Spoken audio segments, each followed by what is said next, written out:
warahmatullahi wabarakatuh. Para mahasiswa yang saya sayangi, pada kesempatan hari ini saya akan memperagakan bagaimana cara melakukan pemeriksaan fisik abdomen secara khusus. Jadi ada beberapa pemeriksaan fisik abdomen khusus, yaitu yang pertama pemeriksaan fisik acid test, ya. Yang kedua adalah pemeriksaan fisik appendicitis atau peritonitis. Yang ketiga pemeriksaan cholecystitis, yaitu morbisin. Jadi seperti biasa, dalam melakukan pemeriksaan fisik atau prosedural di bidang kedokteran, yang harus kita lakukan adalah persiapan. Karena kita harus memperkenalkan diri terlebih dahulu, kemudian diikuti oleh kita melakukan informed consent kepada pasien, dan kemudian kita mempersiapkan diri, yaitu mencuci tangan, kemudian kita mempersiapkan alat, dan kemudian kita mempersilakan pasien untuk mengambil tempat sesuai posisi yang kita inginkan. Kemudian setelah kita melakukan pemeriksaan fisik, kita memberitahu kepada pasien apa hasil pemeriksaan fisik tersebut, dan kemudian kita memberikan kesempatan kepada pasien untuk bertanya, kita menerangkan, dan kemudian setelah selesai kita akhiri pemeriksaan fisik tersebut. Mungkin itu yang dapat kita lakukan secara umum dalam melakukan prosedural di bidang kedokteran. Selanjutnya kita nanti akan mencobakan satu persatu, yaitu pemeriksaan fisik untuk acid test, untuk appendicitis, dan untuk cholecystitis. Terima kasih. Para mahasiswa, selanjutnya kita akan mencobakan bagaimana cara melakukan pemeriksaan shifting dullness.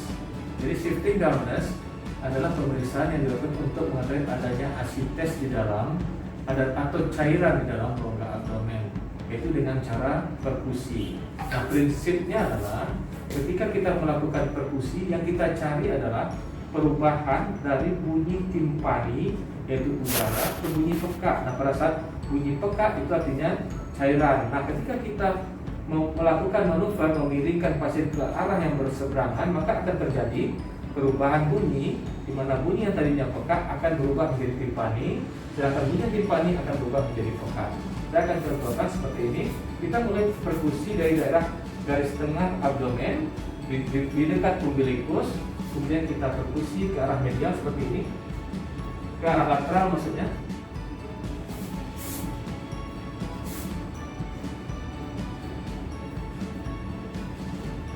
Nah, ketika kita menemukan perubahan dari timpani ke peka, nah di sana kita tandai, kemudian pasien kita suruh miring ke arah yang berlawanan. Jadi ke arah sana, Pak. Lagi, Pak. Nah, para mahasiswa tadi daerah ini adalah daerah peka. Nah, sekarang kita coba.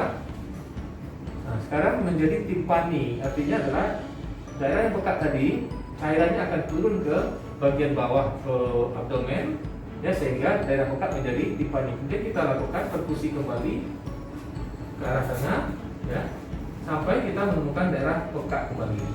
Nah, ini interpretasinya adalah ketika kita menemukan shifting dullness, interpretasinya adalah bahwa di dalam rongga abdomennya terdapat cairan. Jadi inilah yang dimaksud dengan pemeriksaan shifting dullness. Ya. Terima kasih, Pak, ya. Khusus yang kedua adalah pemeriksaan undulasi, yang tujuannya adalah juga membuktikan adanya cairan di dalam rongga abdomen. Nah, pemeriksaan ini kita lakukan kalau kita perkirakan bahwa di dalam perut pasien itu cairan yang penuh mengisi rongga abdomennya, sehingga kita tidak menemukan daerah timpani lagi. Jadi kita lakukan undulasi. Prinsipnya undulasi adalah kita membuat suatu gelombang kejut pada rongga abdomen pasien, dan kemudian kita rasakan di sisi yang berseberangan, ya. Jadi pertama sekali pasien dalam posisi terlentang, kemudian kita suruh pasien untuk memberikan batas di bagian tengah dari abdomennya seperti ini. Ini, Pak. Nah, ini, ya, ini tekan ke bawah. Nah, dengan cara ini, ya, kita sudah menyingkirkan bahwa getaran yang timbul bukan dari getaran dari kulit pasien, tapi getaran dari dalam perut pasien. Nah, kemudian kita lakukan penekanan, kita berikan penekanan seperti ini. kita buat gelombang. Nah, kemudian kita rasakan di sisi yang berseberangan. Nah, kalau kita rasakan adanya gelombang, artinya bahwa ada perbedaan gelombang yang ditimbulkan oleh cairan di dalam rongga abdomen yang kemudian memukul tangan kita di sisi yang berseberangan. Ini menunjukkan adanya suatu cairan. Ini disebut dengan indikasinya positif. Artinya di dalam rongga abdomen pasien terdapat cairan. Nah, mungkin itu pemeriksaan yang disebut dengan pemeriksaan undulasi. Siswa, selanjutnya saya akan menerangkan cara pemeriksaan acid test yang disebut dengan Paddle sign. Ya. Pemeriksaan ini dilakukan kalau kita menduga bahwa acid testnya atau cairan di dalam rongga abdomen ini dalam jumlah yang sedikit. Ya. Nah, dengan posisi seperti ini disebut dengan posisi paddle, ya. Seperti orang sujud, itu kita harapkan kalau ada cairan dia akan turun ke daerah umbilikus. Nah, nanti kita dengarkan dengan stetoskop, kemudian kita berikan ketukan pada dinding abdomennya, maka akan terjadi kalau ada cairan akan terjadi perubahan bunyi. Nah, bunyinya lebih nyaring di atas, kemudian akan menjadi redup di bagian bawah. Ya. Nah, seperti ini. Yang pertama kita tempelkan stetoskop di daerah umbilikus seperti ini. Kemudian kita lakukan pengetukan dari daerah lateral menuju medial. Nah, kemudian kita nilai. Nah, apakah ada terjadi perubahan bunyi? Nah, apabila ada perubahan bunyi, itu menunjukkan adanya cairan. Berarti acid testnya positif, ya. Nah, mungkin itu. Terima kasih. Siswa, selanjutnya saya akan menerangkan tentang pemeriksaan nyeri tekan dan nyeri lepas. Nah, pemeriksaan ini sering kita lakukan untuk mengetahui apakah terjadi ada apendisitis akut, ya, pada apendisitis akut. Nah, caranya adalah dengan melakukan penekanan pada daerah yang disebut dengan titik McBurney. Pertama kita suruh pasien untuk memfleksikan lututnya sedikit, ya, supaya ya bisa, ya, ya, supaya dinding abdomennya menjadi rileks. Kemudian kita membuat garis khayal antara umbilikus dengan sias, kira-kira 5 cm dari sias, ya.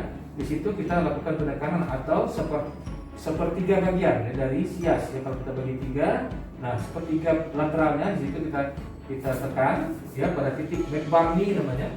Kita lakukan penekanan secara pelan-pelan dan kemudian kita lihat reaksi pasien apakah nyeri, atau kita tanyakan pada pasien, nyeri Pak? Nyeri, ya. Nah, kemudian dengan tiba-tiba, nah, kita lepaskan. Nah, apakah nyeri Pak? Hilang. Nah, di sini nyeri tekannya positif, cuma nyeri lepasnya negatif, ya. Nah, kalau nyeri tekan nyeri lepasnya positif, itu artinya kemungkinan ada apendisitis, tapi kalau negatif mungkin masih diragukan, ya. Kemudian selanjutnya ada yang disebut dengan Rovsing sign, yaitu dengan melakukan penekanan di tempat yang berseberangan, lebih jauh, yang jauh dari titik McBurney tadi.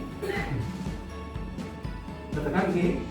Nah, kemudian apabila positif, maka pasien akan merasakan nyeri pada titik McBurney, maka disebut dengan Rovsing sign-nya positif. Ya, terima kasih.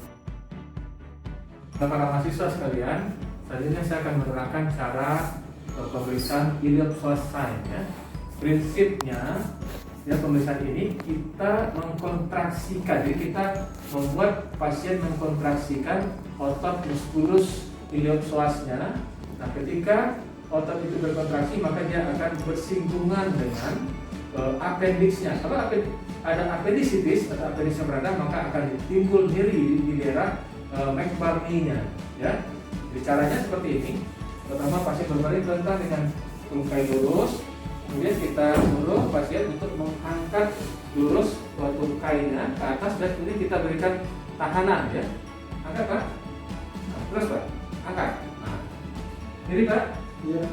Nyeri, ya. Nah, kalau nyeri artinya kemungkinan ada apendisitis positif, ya. Nah, selanjutnya kita cobakan juga pada tungkai sebelah kiri. Coba angkat Pak. Nyeri?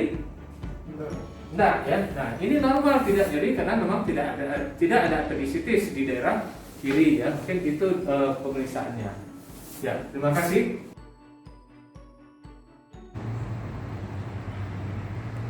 Ya, para mahasiswa sekalian, selanjutnya saya akan menerangkan cara pemeriksaan obturator sign ya. Obturator sign juga adalah salah satu pemeriksaan untuk pada kasus-kasus apendisitis ya.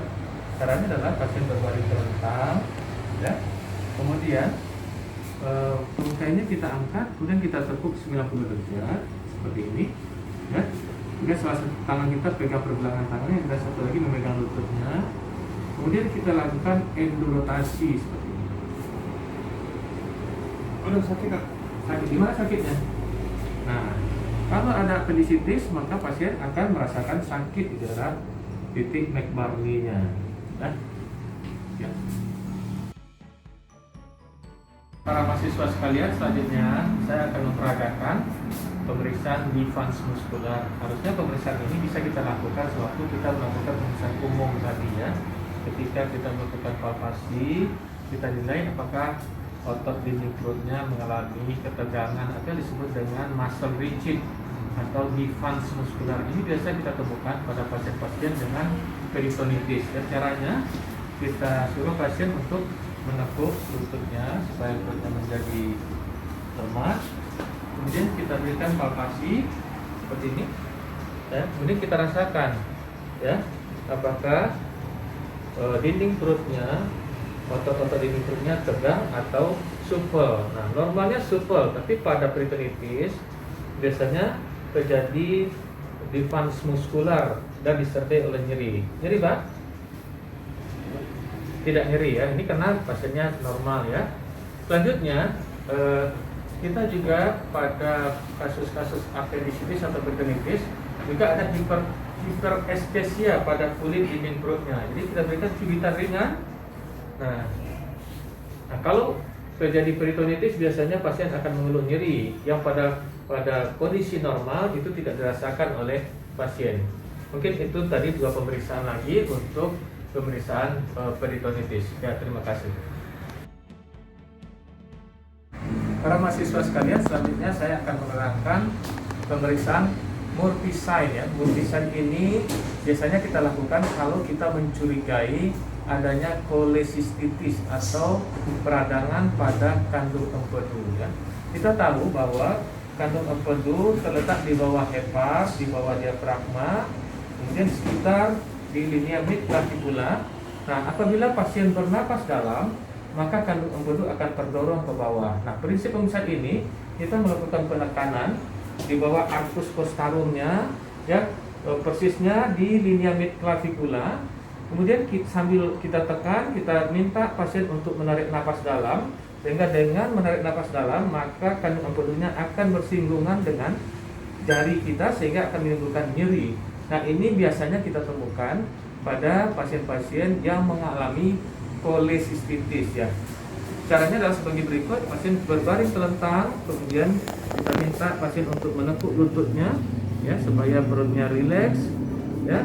Kemudian kita lakukan penekanan di bawah arcus costarumnya di linea mid-clavicula seperti sini ya. Kemudian kita tekan, kemudian kita minta pasien untuk menarik napas dalam. Ya, sakit. Nah, pasien mengalami nyeri artinya bahwa kandung empedunya kemungkinan mengalami inflamasi atau yang sering kita temukan pada penyakit kolesistitis. Ya, terima kasih.